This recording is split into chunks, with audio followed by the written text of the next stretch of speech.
Hey guys, Kev here, and I have some unboxings to do for you. First up, I have a package from Renegade EDC, and I believe this is just him replacing a Hank for me. So I ordered the If You Don't Know, If You Know, You Know Hank, sorry, from him.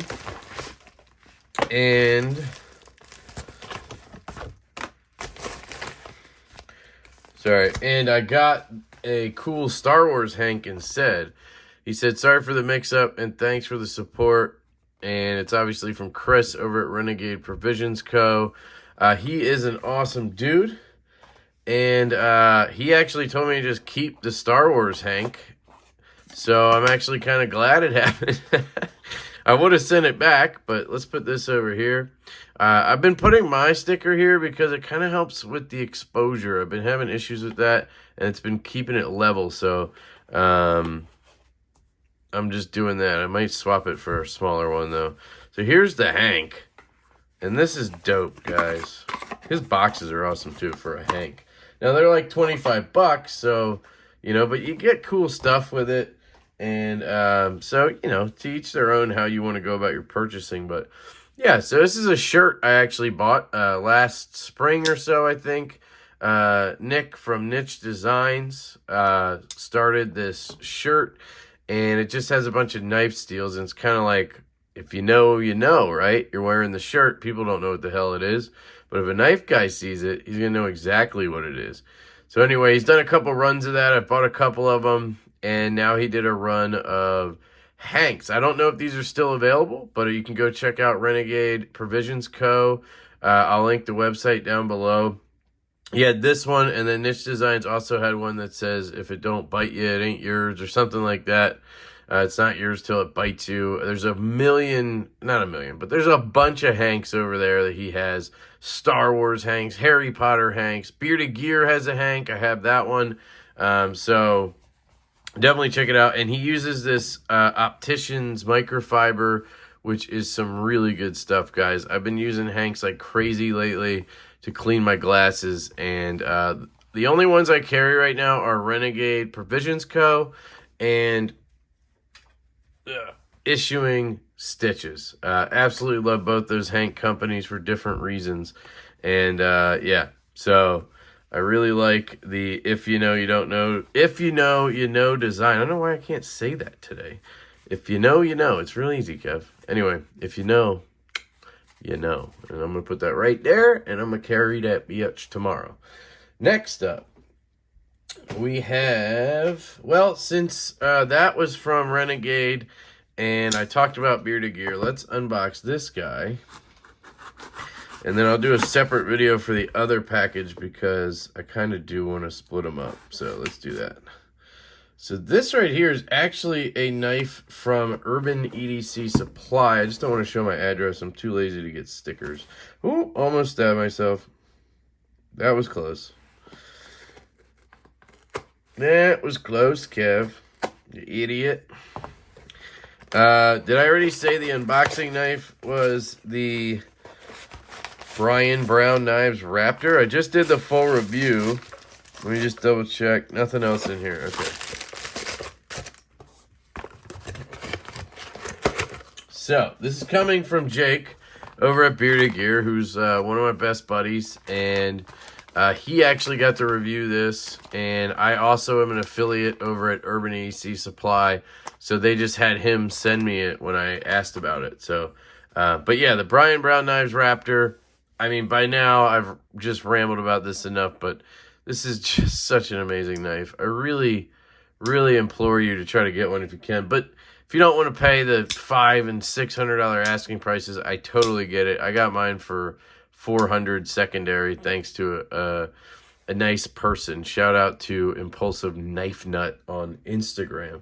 So, let's set that down. This is the JHO Knives number 22. Titanium and M390 matte gray. I asked Urban EDC Supply who the OEM was, and they actually don't know. Sipping on my peppermint tea over here from Poland. They don't know, and I guess JHO is not disclosing it. So let's leave this Urban EC Supply card here. I do want to mention my affiliate link. So there's a link down in the description.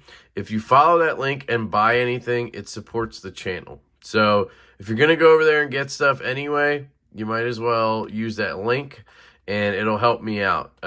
It unfortunately doesn't give you any discount, but I'm working on that. But for the time being, it will support me by giving me 10% commission. So obviously that's up to you, but I just want to mention it. And if you're going to buy something, might be worth it, right? So let's leave that there. And we don't have any Bearded Gear stickers, so can't show you that. Otherwise, I would put that out as well. So it comes in this sort of thing with string on it. I think it was sort of wrapped up in it and then tied off. And Jake, knowing Jake, he's lazy. He didn't want to deal with that to send it to me. So if it was anybody else, I bet you he would have wrapped that shit back up. But because it was me, he's like, fuck Kev. I guarantee you I could see that conversation happening in his head. And I absolutely love Jake for that. So all good. Thank you, Jake. Here's some JHO stickers right here. Pretty cool stuff. They actually are pretty cool. They're unique. I don't know what they are, but they are unique. And there's a certificate of authenticity. Number 22, M Gray. I think that says that. M390 steel blade, titanium handle, and brass inlay. With brass inlay. 2021. And blah, blah, blah, blah. JHO product. Doesn't say anything about a warranty or anything, but that's okay. And that comes in this sort of like slippy thing, which is pretty cool. I like that. And I'm going to tuck all that back in. Comes with this JHO cloth that has the same logo on it, which I'm not going to unroll because it'll take me too long to roll back up. Tuck that in. Seriously? Okay, let's do it this way. Ugh. Come on, baby. Get your butt in there. There we go. That'll go back in the bag. And that'll go in my bag, or my box of loaners. Okay, and we have the knife from JHO. I'm going to try to feel out who the OEM is just by feeling it, obviously. Centering is dead nuts. That's a good sign. The finish work on this scale is very interesting. It's got this sort of knurling to it. Really cool. And then it has brass pins, which are cool. Can you feel the... You can sort of feel the edge of it, but that's probably just barely. And it's probably just because there's a transition that you can notice it. You know what I mean? I can't even really feel these pins. Damn, they did a good job. Obviously, this side has all the screws. Here's your clip. Damn, it's deep carry. Good retention. Let me try it in pocket. Yeah, very good in pocket on that clip. And then this is the front flipper. This is actually a locking version. So it's a right-hand knife, obviously. So it's a lot easier as a righty to just grab the clip, grab the front flipper. Oh, yeah, that's got good action on it. And flick it out. And this is why I want to check it out, because I actually didn't know this existed until I saw Jake's video. So shout out to Jake again, Bearded Gear. Go check out his channel. I'll probably link it below. And watch his videos on this, because I didn't know it existed until he actually got it in from Urban EC Supply. And then I said, hey, I would like to check that out because it looks cool. The action is very smooth. Man, that D10 is dialed. Now, of course, you can have a strong D10 when you have a flipper tab the size of, you know, the Empire State Building. But I think it looks cool. It's a cool aesthetic because of that front flipper. So let's try it left-handed. We have no clip. So we got to kind of grab the scale and flick it out. Comes out of there with authority. Ergonomics, you can grip it back here. So I can get a full grip like this, which is pretty cool. It's very neutral back here, obviously, right? Kind of looks like a Swiss Army knife, sort of, when, you know, just the handle. Feels like another knife I know, too. Maybe a Laconico design. like the XLC or the EZC or whatever. It kind of has that design to it, I think. But you can see this massive choil up here. So you can choke up into that, and wow, yeah, that is ergonomic as all hell. But downside here is you have, what, 2 inches of blade? I do have my calipers, actually, so hang on, let's check. You have... I suck at calipers, by the way, in case anybody's wondering. So right there is tip, just about. We're on the tip there. 2.2-ish inches of blade for a... Wish I had a measuring tape, but I broke it. So that is... To there is 6.6, and then... To there is 0.66, so 6.6 plus... So 7.2-ish. 7 1/4 overall. You only get 2.2 inches of blade. That's kind of the downside here to having that giant choil, right? But it looks freaking sexy. I mean, look at that thing. It's just so unique. I've never seen anything that looks like this. And it's comfortable. It is. It's pretty comfortable in hand. I'm sure it works pretty well. Be interested to see how it works with my shipping labels because, you know, that tip is pretty high up. I got to get all the way up here to do it. It might be easier to flip it over, climb up on it. I've been doing that lately because it really just makes it easier to cut. You just have to be careful, obviously. So let's try disengaging it right-handed because I'm curious. So you have this front flipper. So you kind of just... Can you do this roll flip sort of thing? Yeah, I'm not right-handed enough for that. I can do the front flip pretty well. Let's just see what happens if I... So I have to get all the way down here and then bang. So this is what I was talking about in a video before. I'm starting to not like knives that have this giant sort of point right here because when it comes down on your finger, it sucks. When it drops to your thumb, right? But on this knife, you're gonna, ooh, that's what just happened. And it like nicked me right there. It probably won't bleed, but that's kind of the downside to that whole thing. So you kind of want to just slow roll. Man, that detent though, it just wants to slam back down. Watch. Jesus. Yeah, I mean, it's well made. That's for sure. I got to give them that. Yeah, if I was right-handed, how would I disengage? I'd probably do this and just do this guy, right? And then if I was cool and right-handed, I'd probably be able to do the close and the open, like whip it open from here. Oh, yeah, I'm a gangster right-handed. So, yeah, it's a cool knife. It is very interesting. Got this sort of swedge going on up here. Might as well cut something. Let's see.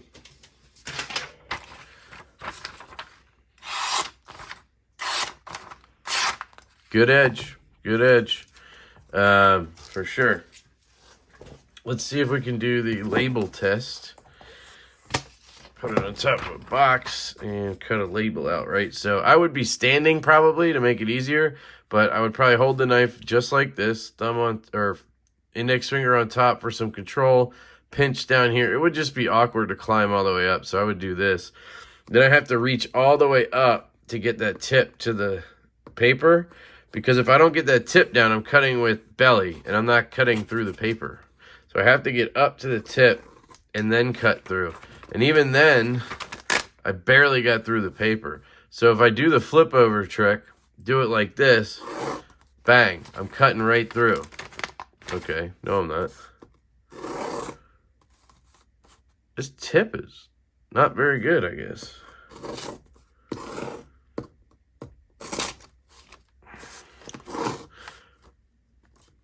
Let me try this on wood and just see, because that's what I normally cut on. So let me just check.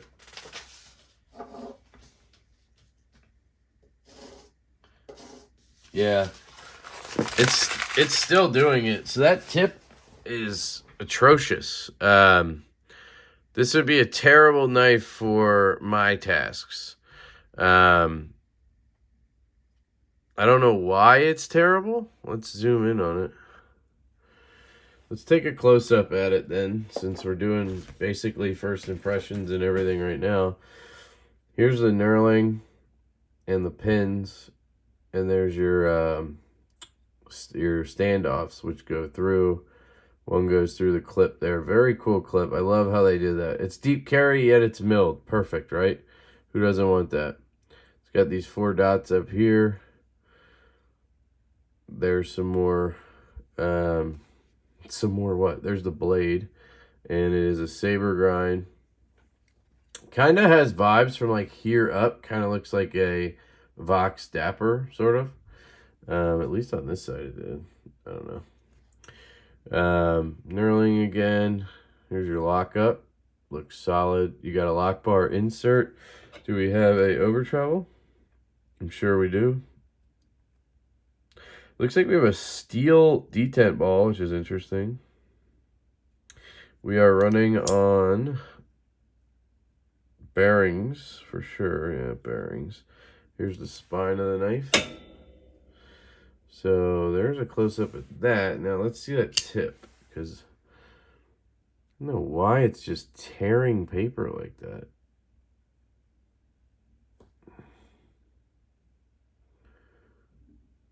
I see no reason for it, is what I'm saying.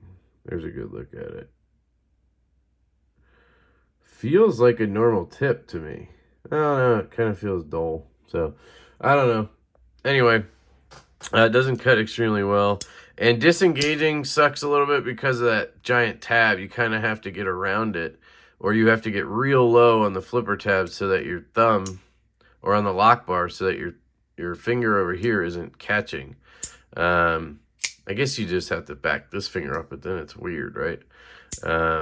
So I would prefer to just do this thing. Just basically be a lefty. It drops pretty good. I mean, it's very smooth. That detent is very nice. The tactile feel to it is addicting to me. It really pops out, and then it closes with that real ka-thunk or clack, whatever you want to call it. That detent really sucks in. I really like that. I can't tell you who made this. I really have no clue by the feel of the build or anything. To me, more than anything, it has a sort of Serge Panchenko feel to it, which makes me think real steel, but you know, I'm totally guessing here. So yeah, feels good. Cool knife. So that's it. It's out of the box. Thanks to Urban EDC Supply for letting me check it out. Thanks to Jake for sending it over. Again, link below for my affiliate link if you buy anything over at Urban EDC Supply. I have more stuff on the way from them. Going to be checking out the Coke Tools Nat, and I think the James brand Redstone. Just some weird designs that I thought were interesting, so I wanted to check them out. But this thing's cool. That's the JHO number 22. So I hope you guys have an absolutely fantastic day. I love you all, and I will catch you later.